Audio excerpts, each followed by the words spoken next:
자, 지금부터 세계 여러 지역의 자연과 문화, 인구가 많은 북반구라는 단원의 첫 번째 주제인 아시아 대륙에 대해서 알아보도록 하겠습니다. 아시아 대륙, 다른 대륙에 비해서 크기가 많이 큽니다. 그래서 이 아시아 대륙에 대해서 볼 때는 우리가 지형, 인구, 기후, 자원, 종교 순으로 보겠고, 이 내용은 교과서 사회책 58쪽에서 61쪽을 꼭 읽어야만 이 내용이 선생님 설명이랑 이해가 될 거라고 봅니다. 자, 그럼 첫 번째 우리가 알아보려고 하는 내용은 지형입니다. 지형. 선생님 지금 아시아 대륙과 유럽 대륙 그리고 아프리카 대륙을 그려놨는데 딱 봐도 알 수 있듯이 아시아 대륙이 굉장히 크죠.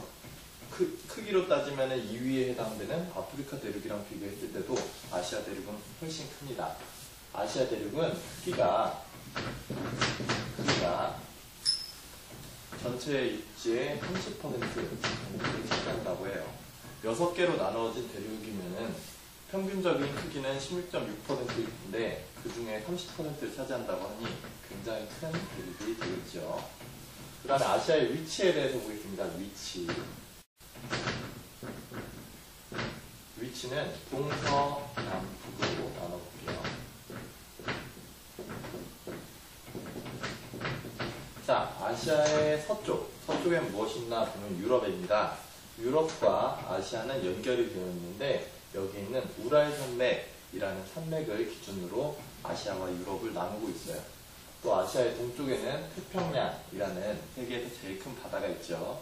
그 아시아 남쪽에는 인도에 접해 있는 바다라고 해서 인도양이라고 부릅니다. 인도양이 있고요. 아시아의 북쪽에는 이 북극해가 있습니다.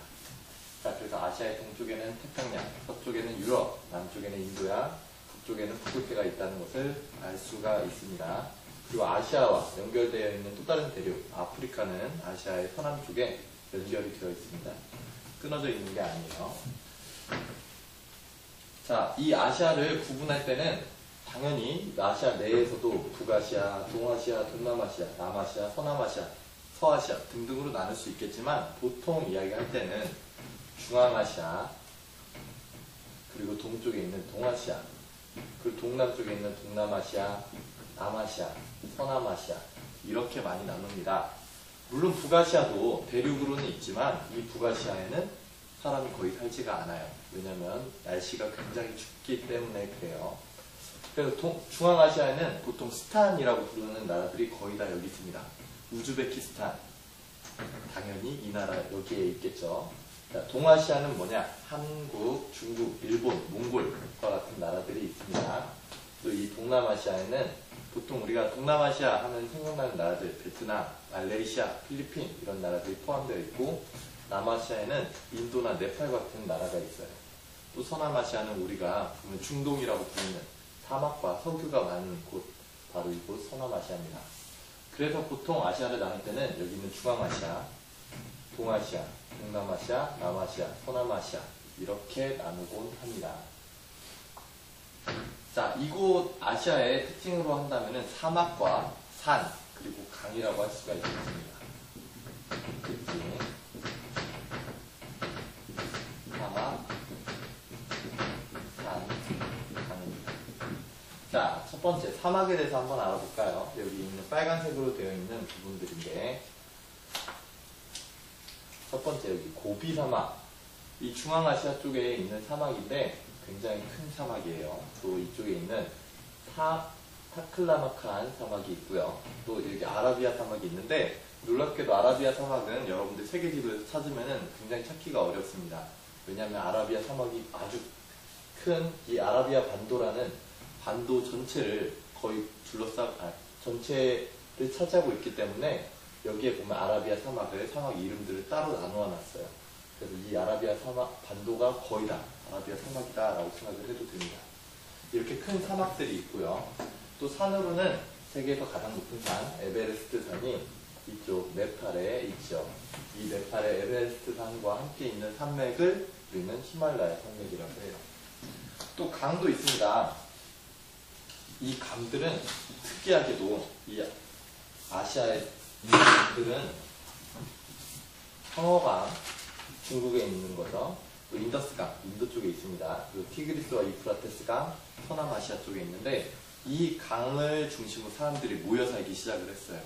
그래서 최초의 사람이 나타난 곳은 아니지만 이곳 아시아에는 사람들이 모여 살기 시작하는 곳들이 있기 때문에 이곳들을 문명이 시작됐다라고 해요.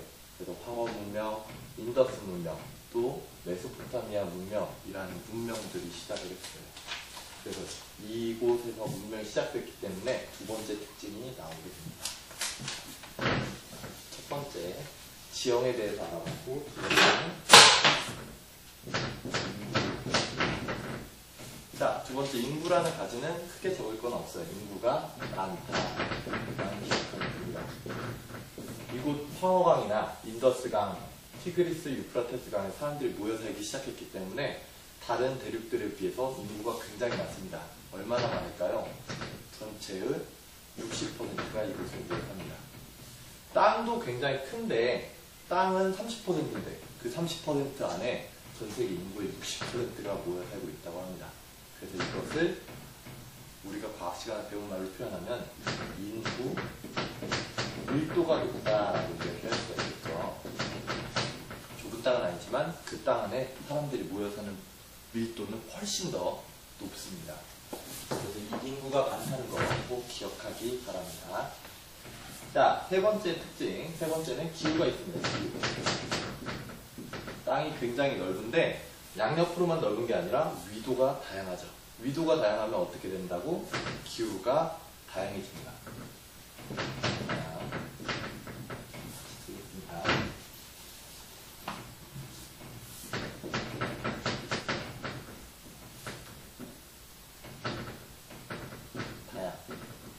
자, 기후가 다양하다 보니까 여러분들이 상식으로도 충분히 예측해 볼 수가 있어요.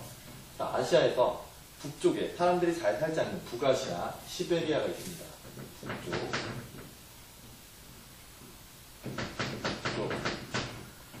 시베리아.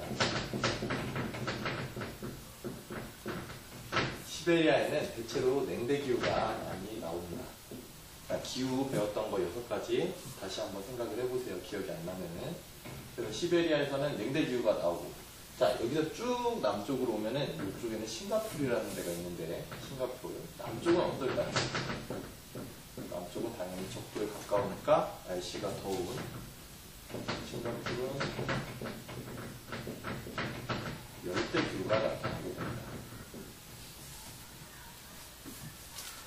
자, 그리고 이쪽 동남아시아 쪽 태평양과 접해 있고 태평양에서 따뜻하고 습기가 많은 바람이 불어오기 때문에 동남 쪽에는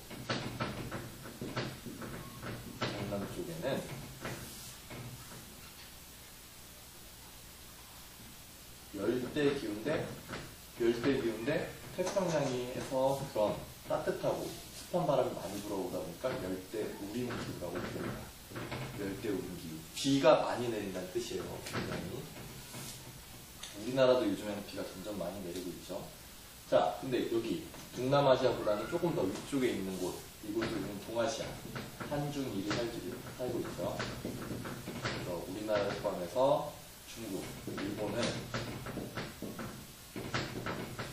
이 동아시아에 포함이 되는데, 동아시아는 열대기후보다는 조금 더 위쪽에 올라가 있어요. 그럼 어떤 기후가 나타날까? 온대기후가 나타나게 되죠. 자, 그리고 이쪽도 있습니다. 서남아시아. 아까 전에 사막이 많다고 한 서남아시아. 이쪽은 사막이 많아요. 어떤 기후가 나올까? 건조 기후가 나오게 됩니다. 그래서 우리가 배웠던 기후 중에 냉대기후가 나오고요. 열대기후 나오고, 또 열대기후 중에서 비가 특히 많습니다. 열대우림기후, 또 온대기후, 건조기후, 그리고 여기 더 끝쪽 가면 당연히 한대기후도 나오겠죠. 우리가 생각했던 기후들 중에 많은 기후들을 이곳 아시아에서 볼 수가 있습니다. 그래서 아시아의 기후의 특징은 다양하다.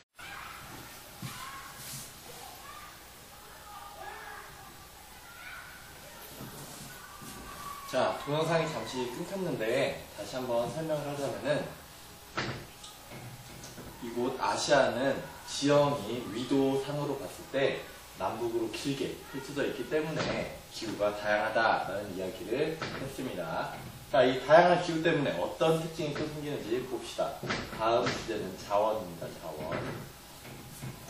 동아시아나 동남아시아, 따뜻한 지방 그리고 더운 지방, 비가 그리고 전반적으로 태평양 때문에 비가 많이 오고 있습니다. 이 습한 곳에서는 무엇을 하면서 먹고 살면 좋을까요? 동남아, 바로 농작물이겠죠. 이곳은 기후가 온화하거나 덥고 비가 많이 내리기 때문에 농작물을 키웁니다. 농작물의 대표적인 것 뭘까요? 쌀입니다. 또 쌀 이외에도 차나 커피, 향신료, 향료, 또 고무와 같은 것. 고무도 나무에서 자라는 거, 나무에서 나오는 거 알고 있죠? 자, 그 다음에 동아시아나 동남아시아는 이렇게 좋은 기후 때문에 농작물을 키우면서 먹고 살고 있습니다. 그런데 서남아시아는 어땠나요? 서남아시아는 사막이나 초원입니다.